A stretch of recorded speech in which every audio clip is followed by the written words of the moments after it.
I remember the morning I opened the doors. My hands were shaking, but I smiled anyway. This is it, I whispered to myself. My dream, my sweat, my life packed into one little restaurant on a quiet street. Abdul, you look pale, my mom said, stepping in first. She ran her hand over my shoulder like I was still a kid. I'm fine, I lied.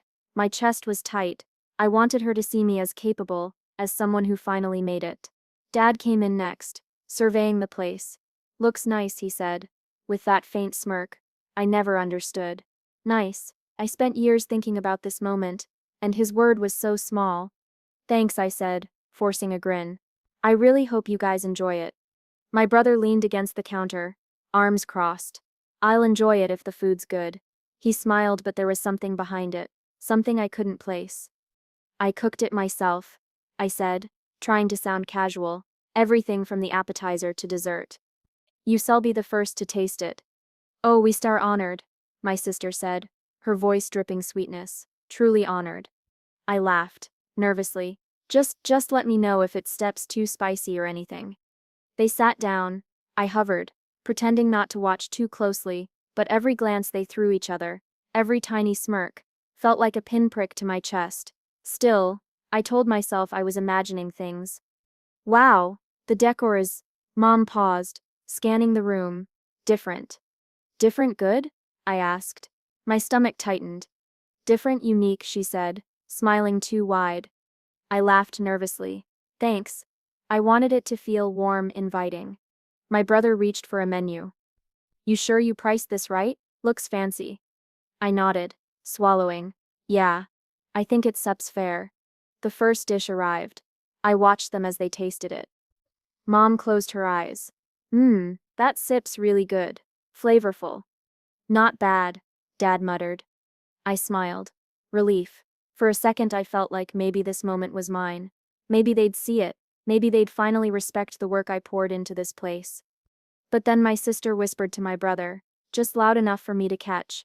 Bet he one set notice we didn't must bring cash. I froze. Something inside me shivered, but I shook my head. Maybe I heard wrong. Try the pasta, I urged, masking the unease in my voice. It stups my special recipe. Oh, we will, my brother said, and I caught that smirk again. They ate. I hovered near the kitchen, pretending to check the stove, pretending not to notice the way they lingered over the most expensive dishes. I told myself they were just enjoying themselves. I wanted to believe that. Abdul, the lighting is perfect, Mom said, glancing around. You Seb got an eye for this. Thanks, I said, smiling. I wanted it to feel like home. They nodded, murmuring approval, but I noticed the flicker of something in their eyes. Arrogance? Disrespect. I pushed it away. No, not now. After dessert, Dad leaned back, patting his stomach. Full. I smiled. Glad you liked it. Liked it? Of course we did. Amazing, my sister said, not meeting my eyes. I handed them the check. Wait. I handed them a check. They waved me off. Don't worry about it, Dad said. I froze. Ah, okay? They laughed, polite but strange. I smiled, too eager to be happy. Sure, I wanted this to feel special. It is, Mom said. It really is. I nodded, pretending nothing felt off. Inside, a tiny seed of doubt planted itself, but I swallowed it. This was my dream, my moment, my family. I wanted them to see me. I wanted them to be proud. And I had no idea that this very trust, this very generosity would become the first crack in the foundation of everything I'd built. It started as a small, quiet pattern. They came every week. Same time, same table, same smiles, same excuses. And every week, they never paid. At first, I told myself I was imagining it. Maybe forgetful. Maybe they'd insist next time. Maybe I was just too sensitive. Abdul, relax, my mom said, brushing her hand over mine across the table. It's nothing. You worry too much. I'm not worrying, I said. My voice was tight but polite. I just thought maybe I stopped. I didn't want to sound like a cashier in my own restaurant. Thought we said what? My brother smirked, leaning back, one arm dangling over the chair. Pay you? Dawn's set be dramatic. We stir family. I swallowed hard. My chest felt heavy. I just thought, it's Sep's your first time here. Maybe. First time. Mom laughed, that careless, airy laugh that used to comfort me. Not anymore. Abdul, it's Sep's our weekly ritual. We come, we eat, we enjoy. Stop counting pennies. Counting pennies? That's what this had become? My heart pounded. I wanted to slam my hand on the table. I wanted to shout. I wanted to tell them this wasn't a charity. But I didn't. Not yet. I watched them order, more than enough for 4. Appetizers, mains, desserts, wine, expensive wine. They laughed, told jokes, leaned on each other, and I cleaned the counters afterward, tried to hide the growing knot in my stomach. Abdul, the pasta was divine, my brother said, smiling like he hadn't just treated my dream like a buffet. You really have a gift. Thanks, I said, my voice hollow. I worked hard on it. I know, he said. But you stepped too uptight, let it go. Too uptight, right. Maybe that was it. Maybe I was just reading too much into it. Maybe they really were just being nice. I began noticing patterns. Mom would linger over the tiramisu, asking for seconds, pretending not to see the empty table when the waiter came by. My brother would sneak side dishes, I didn't even price correctly, laughing under his breath. And they never ever pulled out a wallet. One Tuesday I finally asked the waiter quietly, "Did they pay last time?" He looked at me, hesitant. "No sir, not really, they left without paying." Something inside me twisted. Not hurt? Not yet. Confusion. Disbelief. The person I trusted most in this world, treating my work like it was disposable. I tried to laugh it off. I tried to convince myself that love covers these things, but it didn't. The next week they were back. More dishes, more laughter, more emptiness when it came time to settle the bill. "Abdul, you staring again," my mom said, noticing my quiet tension. "Stop being so serious. Enjoy this moment. Don't overthink everything." I nodded, swallowing the anger. My brother caught my eye, just for a second, and I swear I saw the smirk, the little spark that said, "I know exactly what I'm doing." That night, after they left, I called my best friend. "You sir not going to believe this," I said, pacing the empty restaurant. They came again, ate, laughed, enjoyed, and left. No payment. Not a cent. "Abdul? Are you serious?" He was quiet. "Your family?" "Yes. Every week. Same thing. I feel like I built all this." I stopped, my voice caught, and they treat it like it's Sep's theirs for the taking. "Abdul, that Sep's messed up," he said. "You need to faz." "No," I interrupted. "Not yet. I want to see. I want to know if it's Stead's just a mistake, or something else." Something else. I said it out loud, and it scared me, because deep down I already knew, but I had to see it, had to witness it. Week after week it became a ritual I hated but couldn't confront. Mom laughing off the tension, brother joking as if he was in on some private game, their entitlement simmering just beneath the smiles. And me, trying to swallow my pride, my anger, my disbelief, trying to hold on to some thread of hope that they'd notice, that they'd respect me, that they'd see me, not the restaurant. The first seeds of anger were planted that week. Quiet, small, but they were there, rooted deep. I didn't know how far they would grow. I didn't know how dark it would get. But I knew one thing I would remember. Every dish, every laugh, every moment of entitlement. And one day, I would make them remember too. I sat at my desk, staring at the monthly statements. My stomach twisted. Bills were through the roof. Inventory missing. Profits gone. I checked again. No mistake. This wasn't random. This wasn't oversight. It was them. My family. My own blood. My dream being siphoned away, week by week, meal by meal. I slammed my hand on the counter. The sound echoed in the empty restaurant. "How could you?" I whispered to the walls. "How could you?" My sister appeared behind me, leaning casually against the doorframe. "Oh, dramatic much," she said, flipping her hair. "What Sep's wrong now? Did the numbers scare you?" I turned to face her. Don set, act like this is funny." My voice shook. "Do you even realize what you you're doing? How much work, how much," I stopped, choking on the words. "How much I put into this place?" She smirked. "Oh please. You act like it's some charity. We stir your family, you built it for us to enjoy. Relax. No, I shouted. The first real volume of anger spilling out. I built it for me. For my future.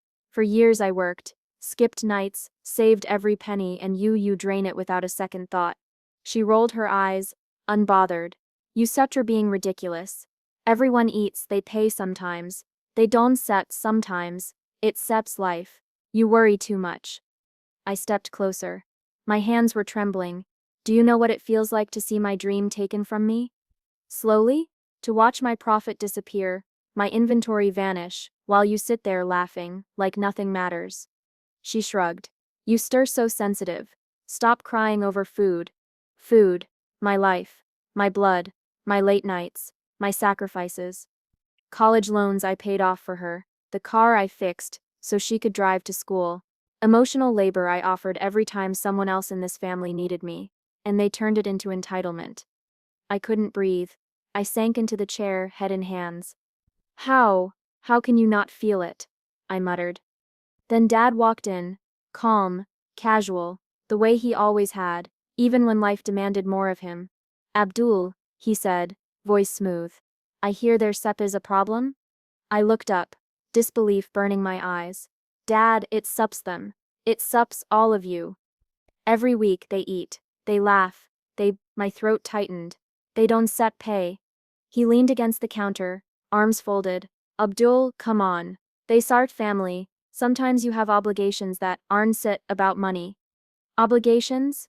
I repeated, incredulous. You call empty plates obligations.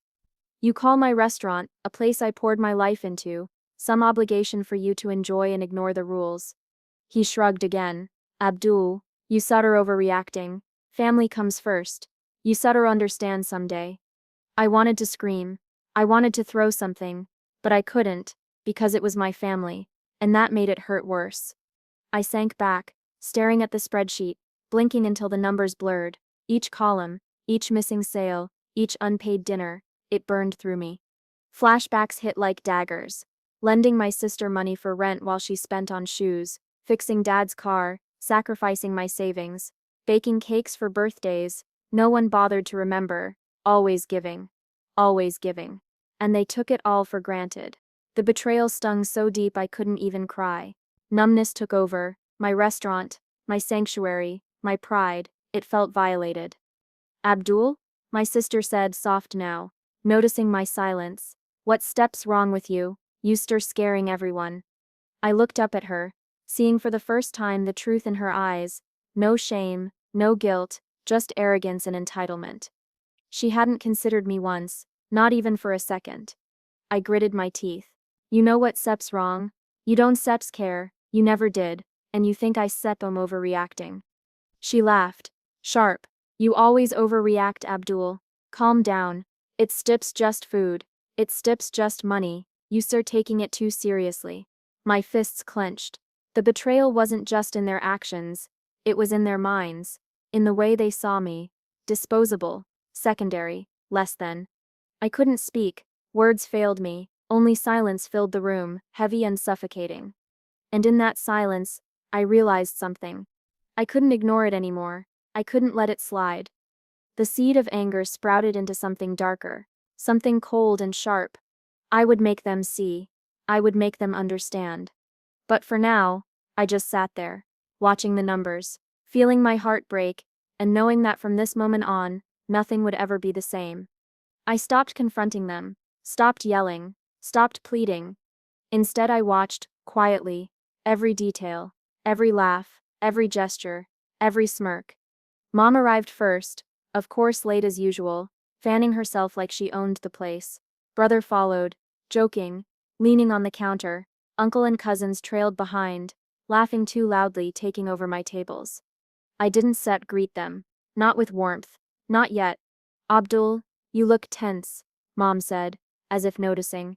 Are you mad at us? I'm observant, I said, keeping my voice flat. She raised an eyebrow. Observant? Sounds serious.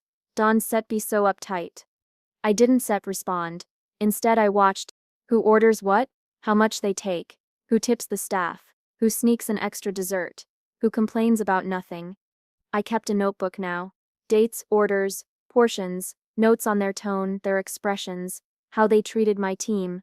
Each line, a record of entitlement, of disregard, of disrespect. Abdul, you're still keeping those notes? Brother whispered later as if he thought I was joking. Yes, I said, looking him in the eye. Everything, every visit. He smirked that irritating smirk. You sipped or obsessed, you know that? Call it whatever you want, I said.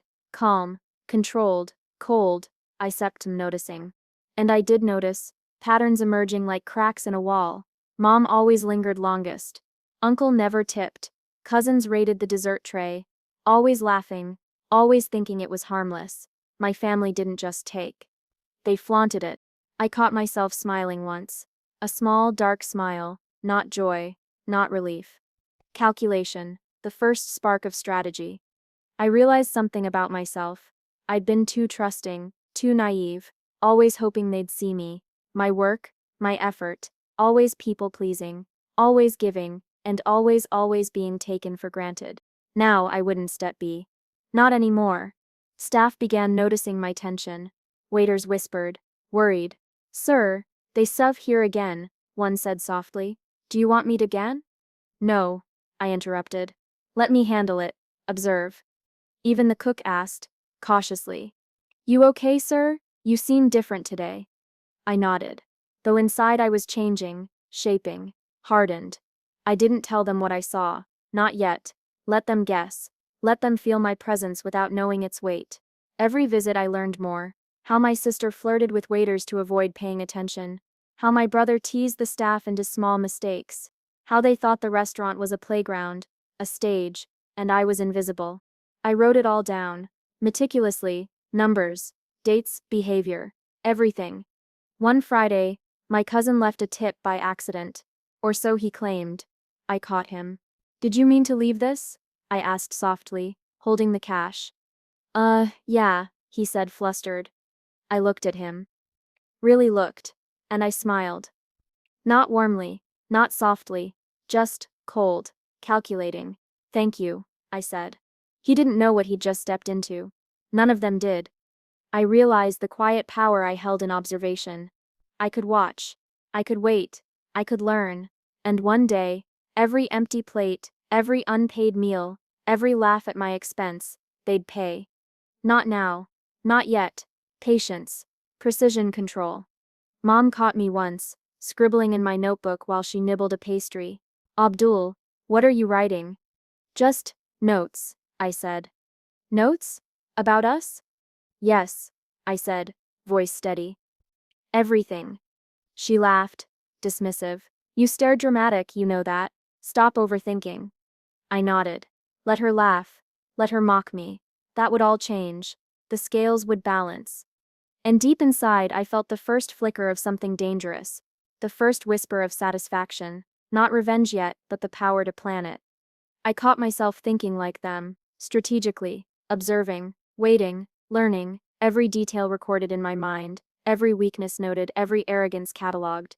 This was no longer just heartbreak, no longer confusion, this was calculation, control, and it felt intoxicating. By the end of the night after they left, I closed the notebook, my hand hovered over the pages. One day they would know what it felt like. And when that day came, I would be ready. I smiled quietly to myself as I opened the ledger. The pages were blank, except for the column headers, date, name, order, behavior, notes. Every visit, I whispered, flipping the first page. Every single visit. When they walked in that evening, I didn't greet them, not warmly, not at all. I let the staff handle the pleasantries while I observed, silently, like a predator waiting for the right moment. Table for 4, Mom said, breezing in as usual, voice light. Sorry, all window tables are reserved.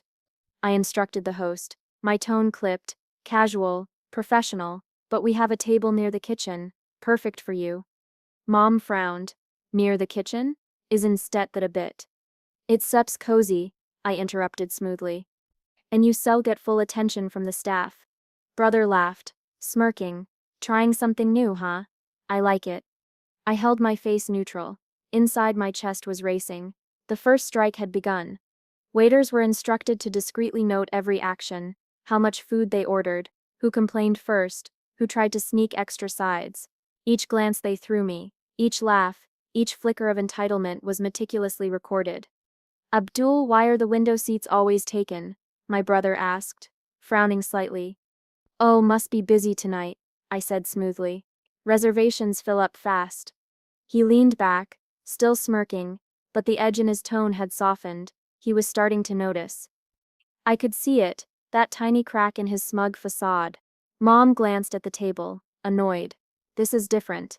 Cozy, yes, but I preferred the view. I nodded, pretending to sympathize. I know, Mom, but sometimes change is exciting. They sat, slightly uncomfortable, small gestures shifting in chairs, glancing at each other betrayed them. As they ordered, I made subtle adjustments. A dish was delayed slightly, another accidentally sent to a nearby table first. I didn't interfere openly, just nudged the staff with a look. Obedience, loyalty, execution. My plan was working perfectly. Abdul, the pasta, my brother said, slightly irritated. It steps cold. I frowned, glancing at the waiter. I still have another one made. Immediately. My apologies. Behind the scenes, the waiter noted the incident.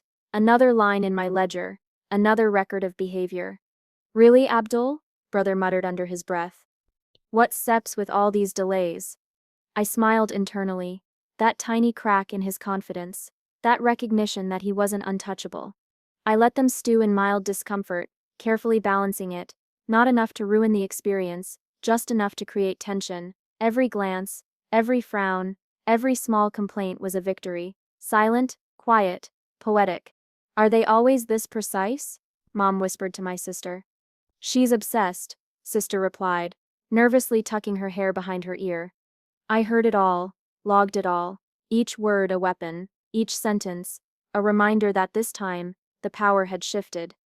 They tried to laugh it off, tried to tease me, but I noticed the hesitation, the subtle self-consciousness creeping in. The smirk on my brother's face faded just a fraction each time he realized he wasn't above consequences.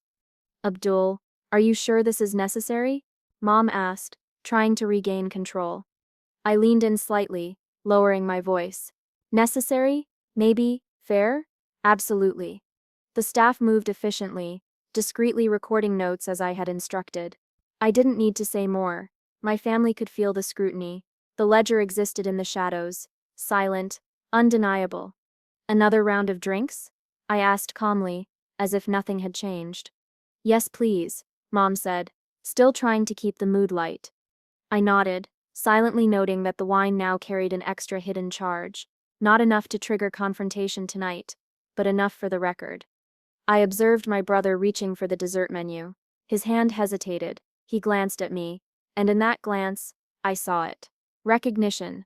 The realization that he wasn't untouchable, that his entitlement, his arrogance, had consequences. I felt a rush of satisfaction, warm and intoxicating, filling the hollow ache that had been inside me for months. Every unpaid dinner, every laugh at my expense, every casual dismissal, this was the first taste of balance returning. Abdul, the food sep's great, brother said, trying to mask his discomfort. Really? Excellent, as always. I smiled faintly. Glad you enjoyed it. But this time I wasn't naive. I wasn't vulnerable. I wasn't their victim. They ate, paid attention to small delays, waited for dishes that arrived a little late, unknowingly navigating the invisible rules I had set. Every misstep, every awkward glance was mine to record, mine to remember, mine to use. As they left, I watched them. Mom fussing with her purse, brother trying to hide irritation. The satisfaction inside me was quiet, private yet undeniable. The first strike was subtle, silent, psychological, perfect. And as the door closed behind them, I whispered to myself, one down, many more to go. It was quiet in the kitchen when Rafi pulled me aside. Sir, you need to see this, he said, eyes wide, voice low. I followed him to the back office. He handed me his phone, screenshots, texts, social media posts. My mother, my sister, laughing, bragging, boasting about how they always get the best meals for free at my restaurant, how they owned me without even realizing it. I felt my chest tighten. My stomach dropped. A slow burn of rage began under my skin. "They've been telling everyone?" I asked, barely above a whisper. Rafi nodded. "Neighbors, friends. Even some of our regulars. People are talking, sir." I stared at the screen. Words flashing on the screen like knives. "Abdul has no idea how much we eat. Best free food in town thanks to him. He's too nice to say no." I shut the phone slowly. "Show me the ledger," I said, voice calm, my calm, collected, deadly. I opened the pages, flipping past months of meticulous records, names, dates, behavior, proof, solid, undeniable. And suddenly, the betrayal wasn't subtle anymore. It was screaming at me. Later that evening, they arrived as usual. Mom, sister, cousins, laughing, joking, thinking they were untouchable. I greeted them politely, a little too politely. The smile was sharp, controlled. "Abdul? Hello?" Mom said, breezing in. "Busy night?" "Yes," I said softly. "Very busy." They sat, and I let the usual small inconveniences unfold. Tables slightly further from the kitchen, minor delays, subtle attention shifts. They noticed the tension this time. Unease flickered in their smiles. "Is everything okay, Abdul?" my sister asked, tilting her head. "Yes," I said, opening the ledger on the table, letting the pages fall naturally. "Everything seems perfect. In fact, I brought some reminders." She leaned over, curious. "Reminders?" I pointed to the first page. Every unpaid meal recorded, every order logged, every note about entitlement, manipulation, disregard. Mom glanced quickly, frowning. "Abdul, what is this?" "Evidence," I said, voice steady. "I knew I known more than you thought." Sister laughed nervously, trying to mask it. "You are dramatic. Really it's not." "Not what?" I interrupted softly, leaning back in my chair. "Calm. Deadly calm. Not proof? Not reality? You bragged. You laughed. You made jokes with neighbors. About exploiting me. My restaurant. My work. My dream." The laughter died in her throat. I saw it, the flicker of fear, guilt, anger, all in the same glance.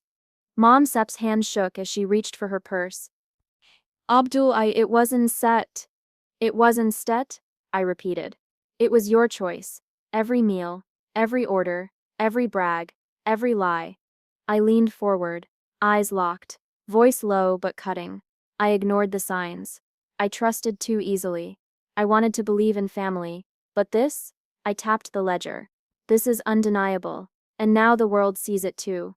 Sister Sip's face paled. "World?" I glanced around the restaurant. Staff paused, waiting. Regulars noticed.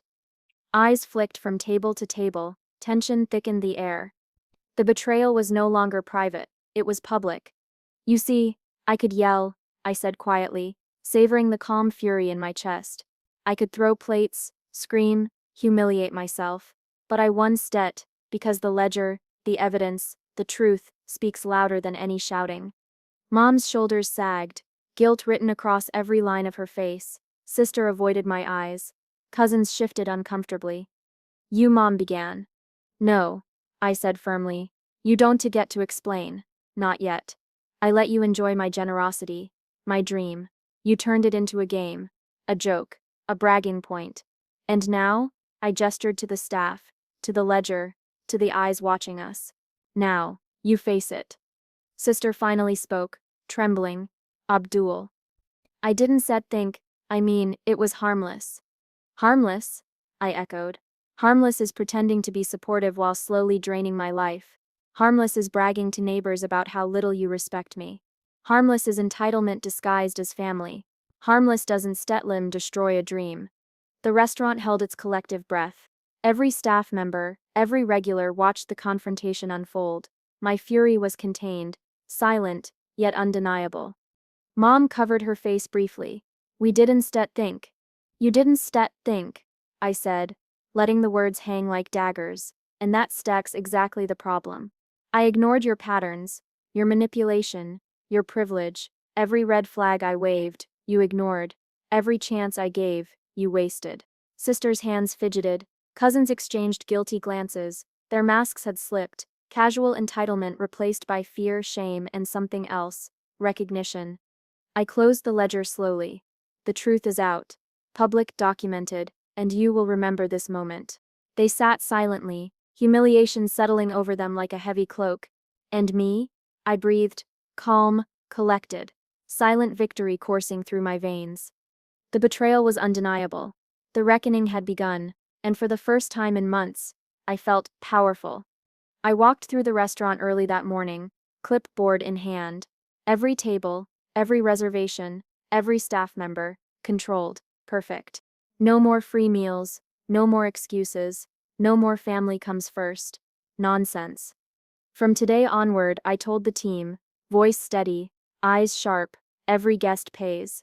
Every order is logged, family included, reservations only, every table accounted for. Any exceptions will be cleared through me. There were gasps, some whispered. Loyalty flickered across Rafi's face. Concern in another, but I didn't care.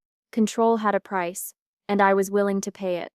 When Mom arrived later, she scanned the reservation board. Abdul, what's this? Policy, I said. Voice calm, cold. Everything is accounted for now. No shortcuts, no special treatment. Everyone plays by the same rules.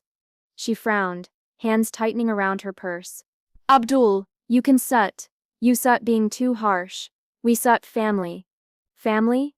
I repeated, letting the word hang, heavy as lead. Family doesn't stit get free meals. Family doesn't stit get exploit my work. Family respects boundaries. That stit's what we stit practicing now.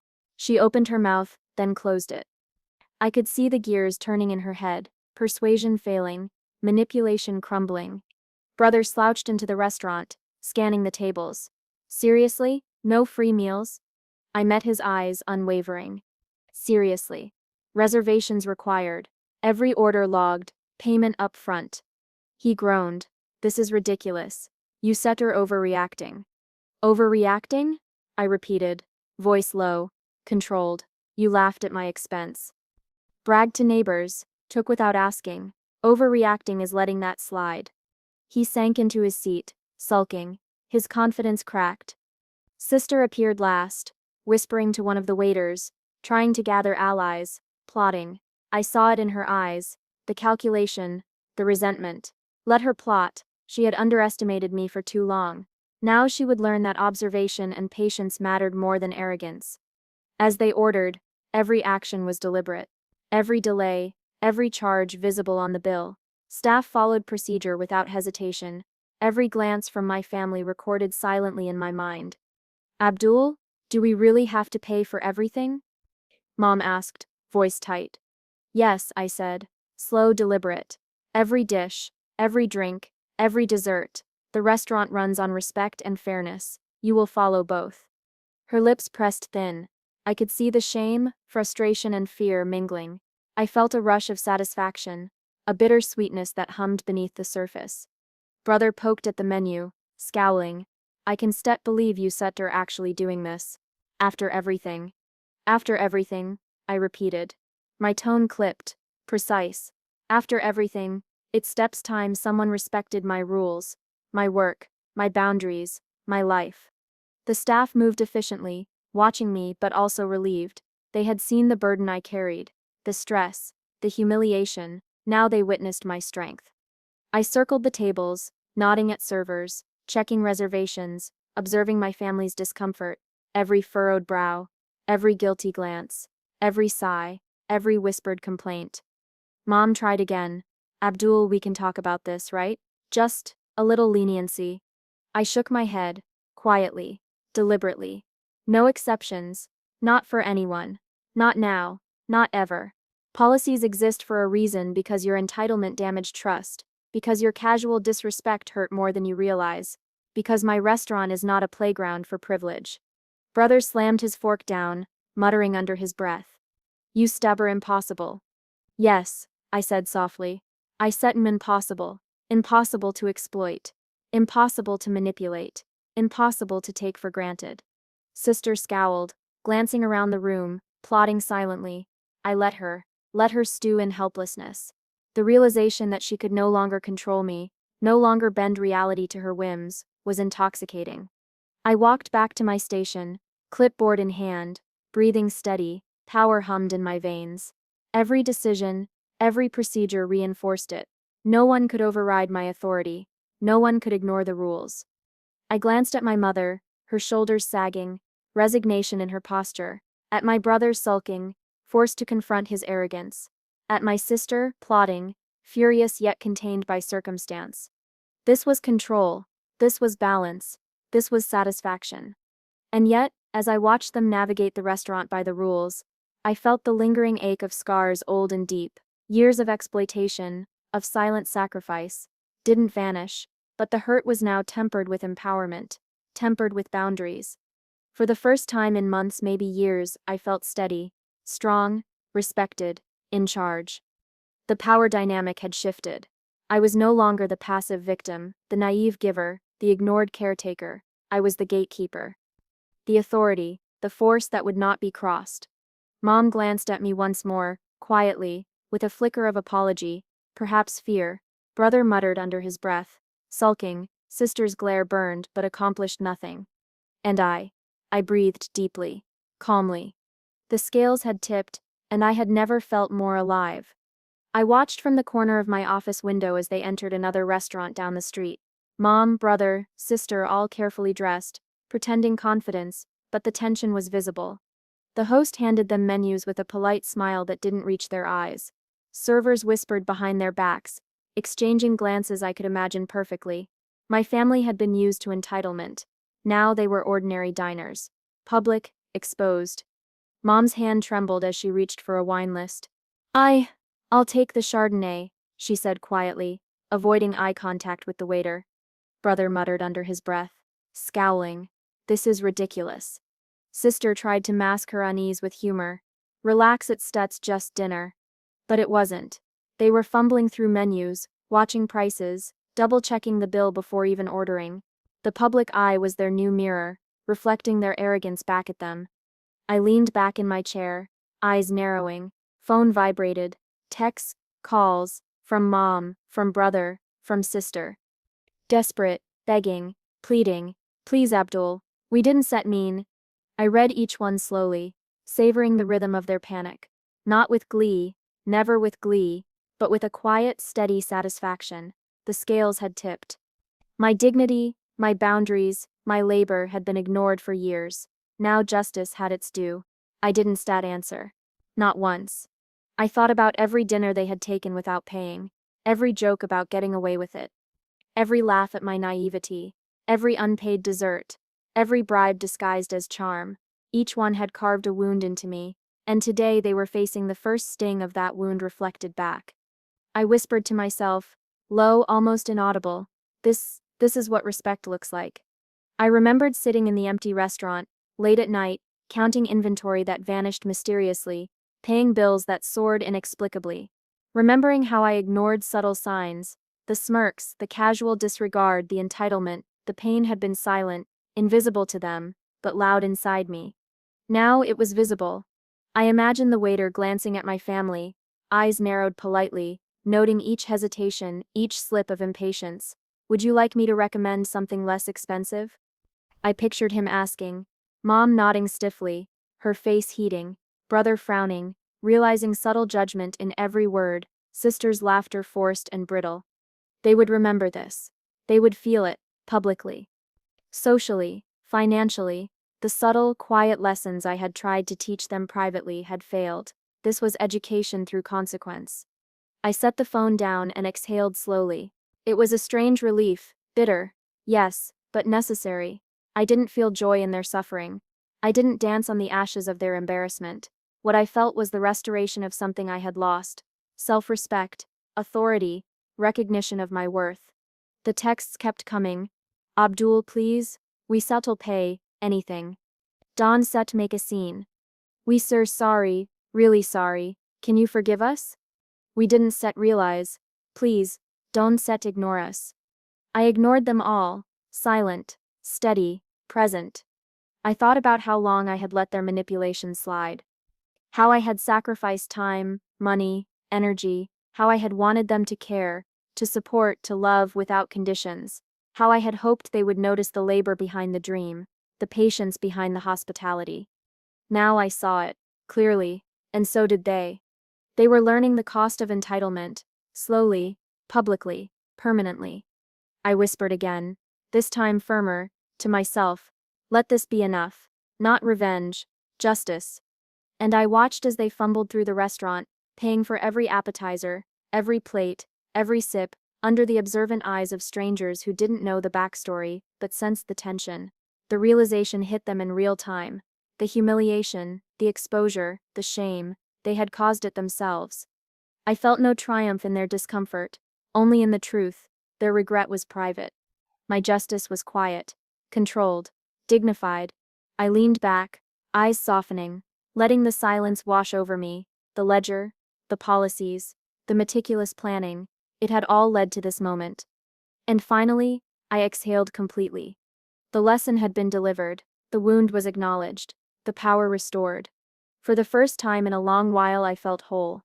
I walked through the restaurant one quiet morning, sunlight spilling across polished tables, the faint scent of fresh bread and herbs filling the air. The ledger was closed. Policies enforced. Family entitlement, a distant memory. Morning, Abdul, Rafi said, stacking menus with a careful precision. His eyes met mine, a mix of relief and pride. Tables are all reserved. Full tonight. I nodded, letting a small smile slip. Good. Let Seps make sure everyone gets the same respect. Every guest, every order. He chuckled softly. Not like old times, huh? No special family treatment? No special anything, I said, voice calm, measured. Everyone earns it here. Respect, fairness, service. I paused at the window, watching a group of new customers arrive. Laughter, chatter, the clink of glasses. They didn't know my story. They didn't know the scars beneath the kitchen lights. And that was exactly how I wanted it. Later, I joined the staff for a quick huddle. How's everyone feeling? I asked. Stronger, one of the waiters said. You've given us boundaries and I don't just know a sense of purpose. We said not just following orders anymore. We are part of something real. I felt a pang of gratitude. These were people who had seen me falter, who had seen the family manipulation, the unpaid meals, the frustration, and now they were witnesses to the rise, not the fall. I walked to the service station, checking reservations, chatting lightly with customers. Everything tasting okay? I asked, genuinely. Yes, a table of regulars replied. Perfect, as always.